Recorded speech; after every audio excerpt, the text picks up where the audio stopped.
Waalaikumsalam. Silakan duduk. Terima Duduk kasih ya. Dua sama Bu. Ibu dua sama.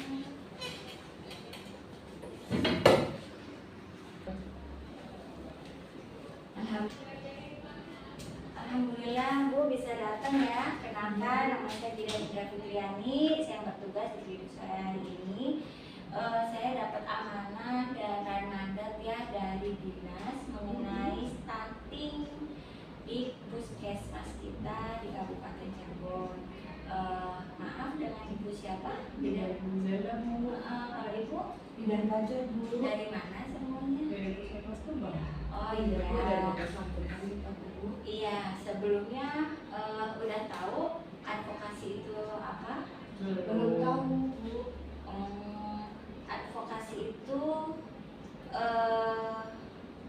jeng mana sih Mbak? Itu dulu yang bilang nomor 6. Oh iya. Ibu udah pada tahu tentang advokasi? Belum Bu, saya belum ngerti apa itu advokasi. Nah, saya akan menjelaskan dulu tentang advokasi ya Bu ya.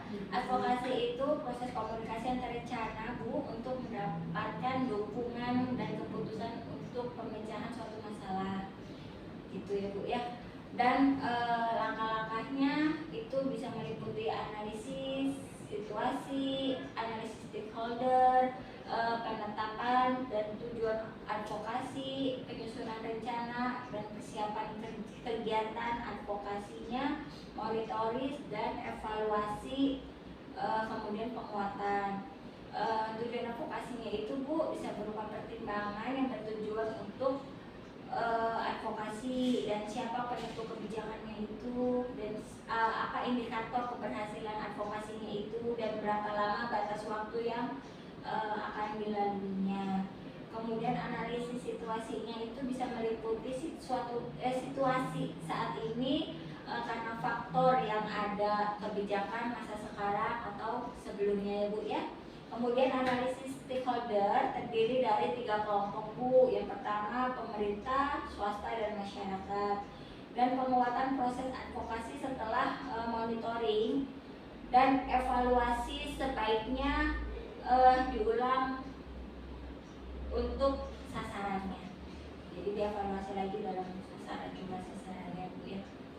Kemudian prinsip advokasinya itu evidence based Bu, data yang valid ya Bu ya, manfaat yang harus transparan, akuntabel, tidak bergantungan kepada pengaruh luar dan non-diskriminasi, netral dan tidak menghakimi, dan manfaatnya bagi stakeholder. Jadi kalau saat advokasi itu berarti datanya kita harus benar-benar real ya Bu? Iya, Harus nyata sesuai. Ya itu kan nanti dikirimkan dari dinas, kemudian nanti kita evaluasi lagi sebelum kita sebarkan ke sasaran gitu, sebelum ke bidang-bidang desa. Kalau untuk non diskriminatif itu yang bagaimana ya Bu?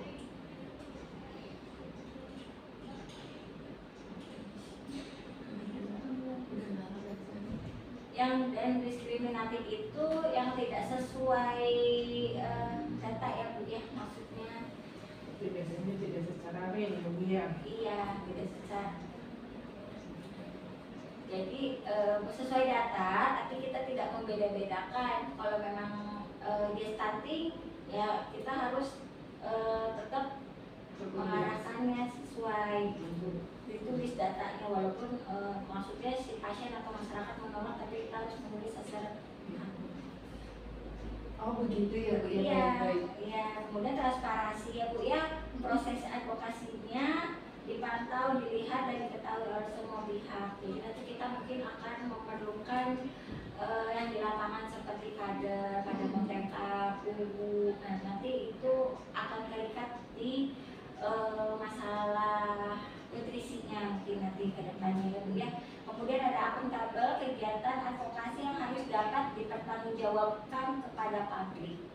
Jadi nanti mau nggak mau ya kita juga harus menjaga privasinya si masyarakat supaya dia tidak malu punya anak stunting atau bagaimana gitu ya Bu ya. Kemudian strategi advokasi yaitu objektif, audiens, pesan, membawa pesan penyampaian sumber dan ada beberapa persyaratannya. Kalau untuk objektif, kita harus tahu apa yang diinginkan para masyarakat atau audiens dan siapakah orang dan institusi gitu ya yang perlu diberikan informasi ini. Kemudian pesannya siapa yang ingin mereka dengar dan ingin mereka sampaikan dan sumbernya apa yang sudah didapat begitu Bu.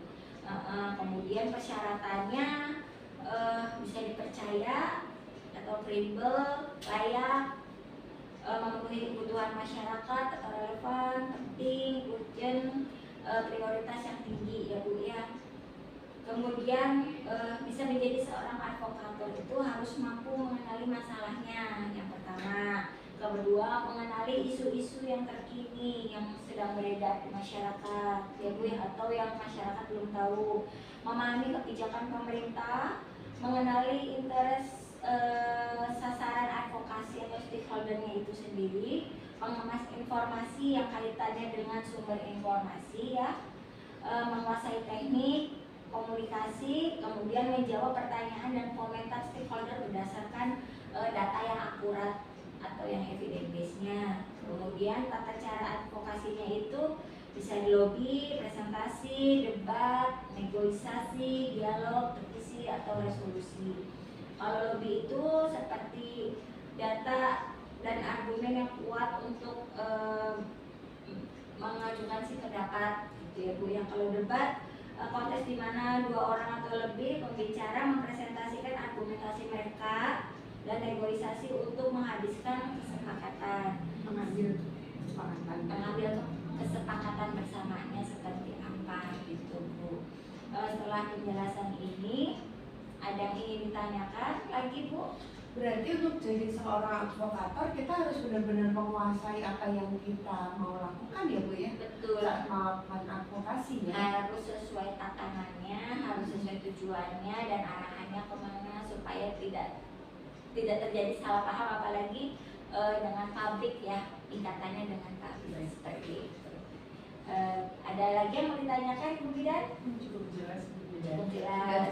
Ya, saya akan dokumentasikan dulu hasil diskusi hari ini. Data 2 bidan atas nama Bidan Zelda dan Bidan Fajar dari Puskesmas Gebang pada tanggal 5 bulan 4 jam 16.00.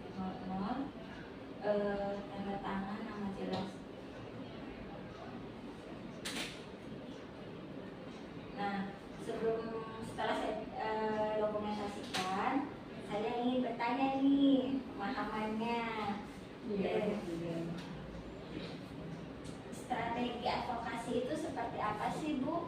Coba sebutkan 2 saja. Tadi itu yang pasti objektif ya.